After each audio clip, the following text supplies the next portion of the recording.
pinched nerve or in the disc or something. And Blake said, I'm going to send this gentleman, or a nice Oriental doctor came over. And, you know, you get a little apprehensive. And he laid me out, and as you say, they start in your toes. And he put all these needles in my toes, in my chest, all here in the forehead, like this. I must have had about 50 needles. And I'm lying on this, like a massage table. And he said, now you'll stay right there. About 20 minutes, relax. And he left the room. Relax. Relax.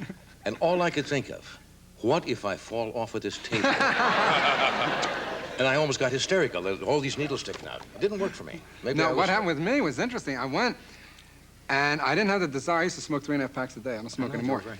But it cut the desire for about 2 hours, and then I went crazy to craving for a cigarette. And what he said to me was more important than what he stuck in me. Yeah. I came back to him. I said, look, I wanted to tell you in person I'm one of your failures. I was off the wagon on the weekend. He said, all right, smoke all you want. I said, I have to have a cigarette. He said, have a cigarette. Smoke all you want. So now you not only think that he's sticking needles in you, you think he's a little off. Right. So I said, okay, thank you very much. He said, no, what I mean is only have one drag. Take one drag and put it out. Right. Smoke all you want, but only one drag. Well, you start to feel like an idiot. First of all, the ashtrays with all these cigarettes. Second of all, your habits up to you might as well use something like $900 a day, you know? And that's how I stopped. Good for you. It has. People have had remarkable success with it, and other people, I guess it depends on... yeah, or they had to wear an earring, you know, which is, you don't want to do that. I'm not comfortable wearing an earring just to quit smoking. I've seen you twice. Saw you last night. Yes. At a restaurant, Morton's, and I saw you the time before you were in another restaurant. We go to the same restaurants. Yeah. I'm following you. You said, last time we were here, you said you didn't like to travel. You're going to cut down on traveling. Yeah, I am. Are you? Why? Well, I'm trying to. You could... Well... You have a little laryngitis tonight? Yeah, I do. Yeah. Yeah, you noticed that, yeah. Well, you told it's getting worse than it's in the green room. Yeah. Tightening. Yeah. What happened is I try to cut down the schedule because I love performing, but I'm tired of the travel. Right. But what I noticed happening, too, and this might be psychological, and this is only after I saw you, so it's in the last 3 weeks or so. Right. I'm noticing my first sign of aging. All right? Oh. Now, I don't mind getting old. I prefer to get old because it means you're still alive. You're still living to get old. The alternative is... Yeah, the alternative is very bad. You know, you're young, but that's over.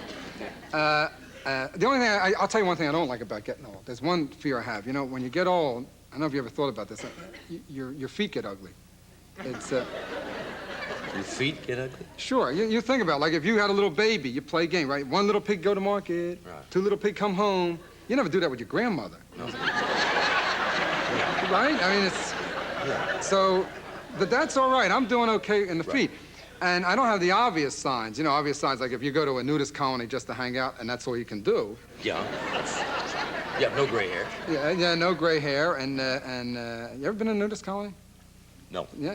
No. It's interesting. I was reading an article about it. They do everything anyone else does. Like at the beach and all, you know, you play volleyball and you pitch horseshoes. Or you do a different thing. You can stand around and try to guess the sex of fat people, you know. But anyway, I'll tell you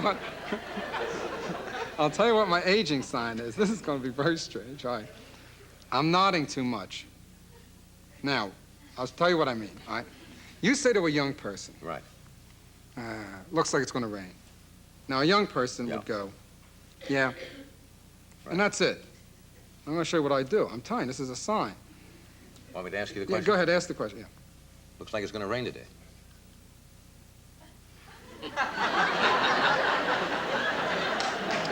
I'm over nodding. Yeah, just over nodding. Yeah. You're right. I am.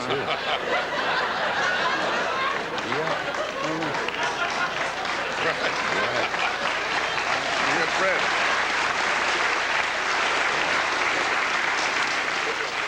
That's true. Yeah, it is. You too, Ed, right?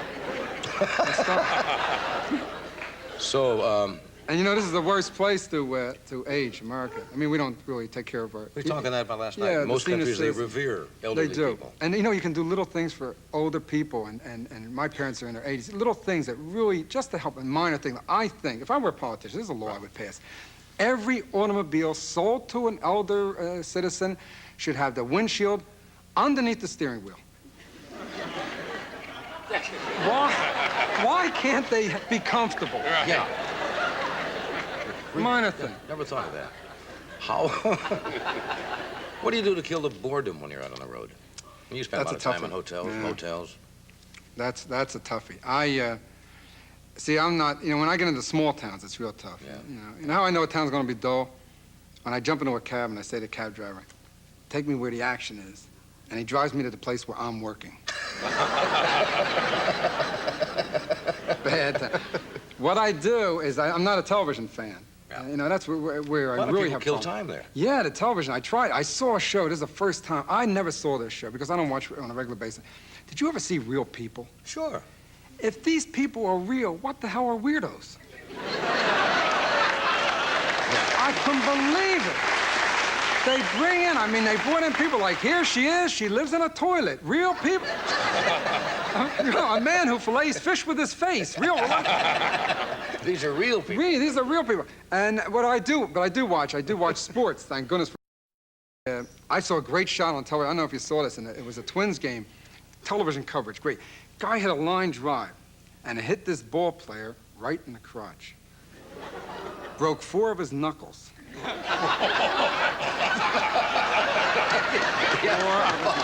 Ball players do have a tendency to.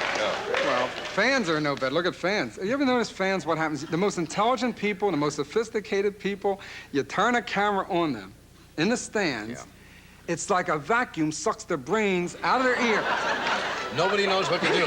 Yeah, and they have that big foam rubber one. And Yes. But that's mostly like football or baseball. I mean, it's different. You wouldn't expect to go to a golf match or a tennis match, see a guy with a rubber hand. No. Girlitis, one, Baseball's a whole different thing. Yeah. Can I tell you the worst show I saw on television? No. Quick, no? Not the worst. This is the strangest show I ever saw on television. There's a show. Religious program's very big. Right. There's an evangelist on television. No name. No name.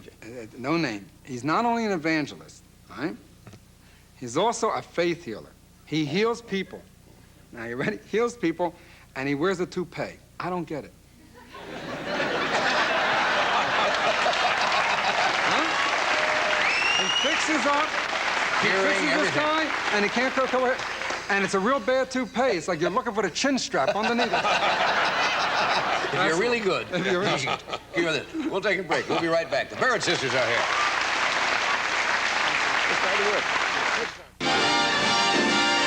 We're back. There's a movie out recently.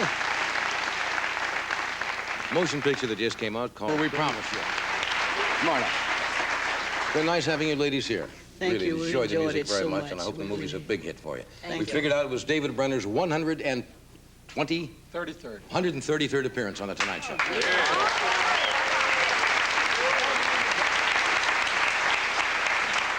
Beating my record by 2 shows. David will be in Austin, Texas on the 14th and in Corpus Christi on the 15th. Tomorrow night we have Donald